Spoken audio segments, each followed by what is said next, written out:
কি হয়েছে? কার গায়ে পড়েছে? বাপের গায়ে? হ্যালো বন্ধুরা, তো সবাই কেমন আছো? আশা করছি অনেক অনেক ভালো আছো, আর আমিও খুব ভালো আছি।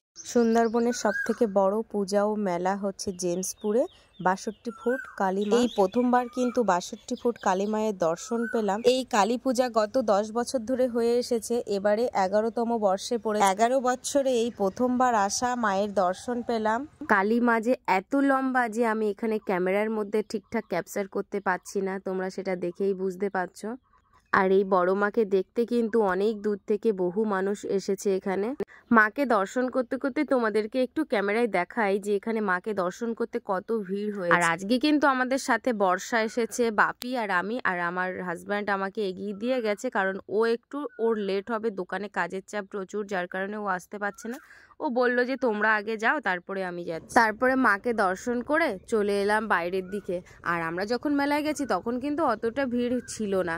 আর দেখো গানের তালে তালে আমার বাপি যা নাচছে কি বল। আর মেলায় আসা মানে তো বাপির বায়না পূরণ। বাপি দেখো একটা নৌকাতে বসে গেল, বলছিল যে মিকি মাউজে বসবে, জাম্পিং এ উঠবে, কিন্তু ওখানে উঠতে গেলে না জুতোটা খুলতে হয়। আর আমি ওকে বারবারই বলছিলাম, দেখ তোর শুটা খুললে আমি কিন্তু লাগাতে পারবো না, তুই বরং নৌকা চড়, কারণ এইটা তুই তোর বাকি ছিল, সবগুলো তো চড়া হয়ে গেছে। ও যখন প্রথমে নৌকায় বসলো তখন ওর না মাথাটা ঘুরছিল, তারপরে আস্তে আস্তে আবার ঠিক হয়ে গেল। ভেবেছিলাম মেলায় এসে কিছু রিলস বানাবো, কিন্তু এমন জায়গায় গেছি কোনো নেটওয়ার্কই ছিল না। এখানে দেখো একটা পুচকি কিউটের ডিব্বার সাথে দেখা হয়ে গেল, কত কিউট তাই না? তো যাই হোক, তারপরে চলে এসেছি স্টেশনারি দোকানে।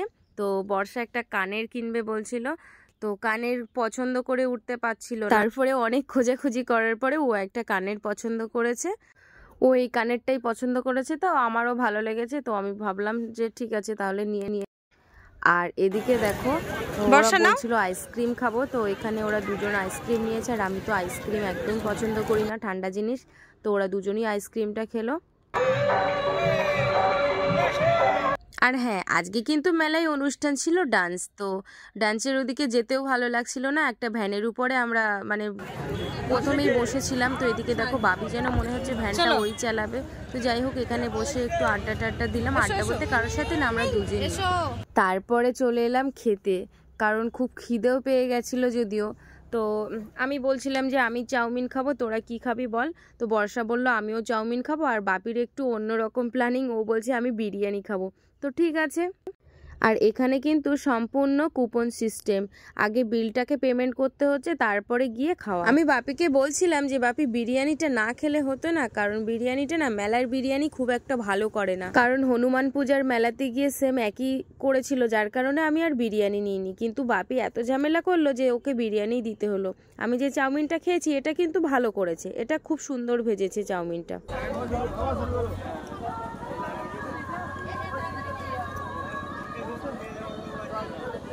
তারপরে দেখো আমাদের তো চাউমিন খাওয়া হয়ে গেল, কিন্তু বাপির এদিকে বিরিয়ানি খাওয়া হচ্ছেই না। লাস্টে 2-4 গাল খাওয়ার পরেই বলছে আমি খাবো না, আমি ডিম খাবো না, জাস্ট শুধু চিকেনটা খাবো। তা চিকেনটা খুব বাজে চিকেন দিয়েছে। তারপরে ভাবলাম যে ও খেতে পারছে না, ওকে একটু খাইয়ে দিই, তো ও তো খেতেই পাচ্ছিল না। তারপর বর্ষা আর ওকে দুজনকেই খাইয়ে দিচ্ছি। আর হ্যাঁ, কারা কারা বিরিয়ানি খেতে পছন্দ করো তারা কিন্তু অবশ্যই কমেন্ট করবে। আর আমরা রেস্টুরেন্টে যাওয়ার পরে বাপির তো খেতে একটু লেট হয়, তো রেস্টুরেন্ট থেকে বেরিয়ে দেখি প্রচুর লোকজন এসছে, মানে এত পরিমাণের লোকজন এসছে যে ঠেলে মানে ঢোকা যাচ্ছে না ভিতরের দিকে। তো যাই হোক, চলো দেখি এবার একটু স্টেজের দিকে যাওয়া যাক। তো এখানে স্টেজের দিকে গিয়ে দেখি একটা ডান্স হচ্ছে, তো তারপরে কিছুক্ষণ একটু দাঁড়িয়ে ডান্স দেখলাম।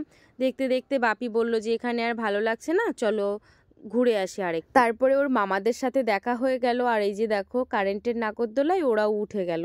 আর আমি কিন্তু নাগরদোলাটা একদম পছন্দ করি না, আর বাপি কিন্তু কারেন্টের নাগরদোলা খুব পছন্দ করে। তারপরে দেখো কাদের সাথে দেখা হয়ে গেল, দেখো তো এদেরকে চিনতে পারো কিনা।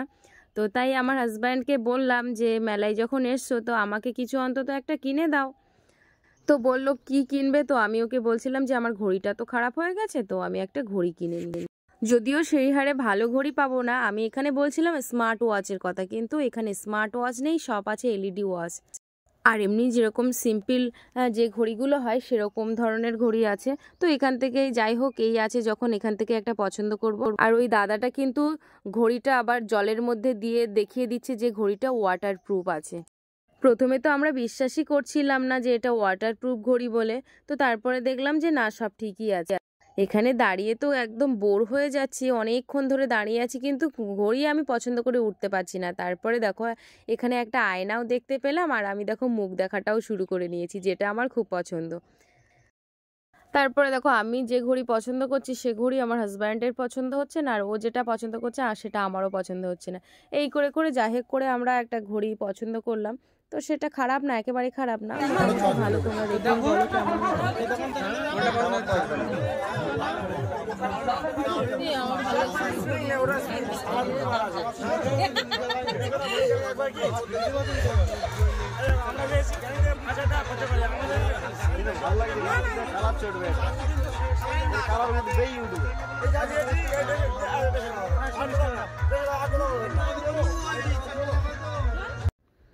তারপরে দেখো এখান থেকে একটা আমি ঘড়ি যেটা চয়েস করলাম, তো এই ঘড়িটাকে তোমরা দেখে বলো যে এটা কেমন হয়েছে। এটা তো আমার খুব পছন্দ হয়েছে। তো এটা আমার কেন, এটা মোটামুটি কম বেশি করে সবারই পছন্দ হয়। তো আমার হাজব্যান্ডও এই ঘড়িটা পছন্দ করেছে। আর আমি কিন্তু এই মেলায় আজকে প্রথম, আর আমার বাপি কিন্তু 2 দিন আসা হয়ে গেছে, আজকে ধরে ও 3 দিন। ও ডান্সটা দেখো শুধু। আমার বাপিকেও ঘড়ি কিনে দিয়েছে আমার হাজব্যান্ড, মানে মোটামুটি এই কালী পূজার মেলাতে আমরা মোটামুটি 3টে ঘড়িই নিয়েছি। আর এই ঘড়িটা দেখো এটা আমি নিয়েছি, আমার হাতে কেমন ম্যাচ করেছে সেটা একটু কমেন্টে জানাও। তারপরে দেখো সব কিছু কেনাকাটা হয়ে যাওয়ার পরে আমরা একটু ঘুগনি খেতে এসেছি। মানে মেলায় এসে শুধু খাওয়া আর খাওয়া, খাওয়া ছাড়া কিছু নেই। তো যাই হোক, ঘুগনিটা এখানে খুব একটা ভালো করিনি, লঙ্কাটা বেশি দিয়েছিল। লঙ্কা বেশি দিলে আমি একদমই খেতে পারি না। আর হ্যাঁ, অনেক রাত হয়ে গেছিল, কিন্তু আমরা যখন ঘুগনি খাচ্ছি তখন রাত বাজে 12টা। আর 12টা 10-15 দিকে মেলাটাও কিন্তু বন্ধ হয়ে গেছিলো, মানে আর কোনো প্রোগ্রামই আর চলছিল না। তা যাই হোক, মেলা প্রোগ্রাম শেষ হয়ে গেলেও কি লোকজন কিন্তু মেলা থেকে থামছে না। কি হয়েছে? কার গায়ে পড়েছে? বাপের গায়ে? মেলায় যাওয়ার সময় আমি আমার শাশুড়ি মাকে বলেছিলাম যে তোমার জন্য কি খাবার নিয়ে আসবো। তো মা একটু পকোড়া খেতে পছন্দ করে, তা মা বলছে অনেক রাত হয়ে যাবে, তুমি আবার পকোড়া নিয়ে আসবে। তো আমি বললাম কোনো ব্যাপার না, নিয়ে আসবো তো কি হয়েছে। তো আবার মায়ের জন্য 2টো পকোড়া নিয়ে এলাম।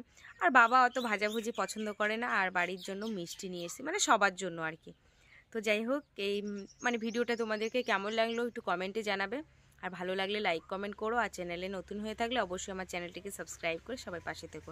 আর ভিডিওটা রাত্রে আমি আর শেষ করতে পারিনি, এখন সকালে ভিডিওটা শেষ করছি। যাই হোক, সবাই ভালো থেকো, সুস্থ থেকো, টাটা, দেখা হচ্ছে পরবর্তী ব্লগে।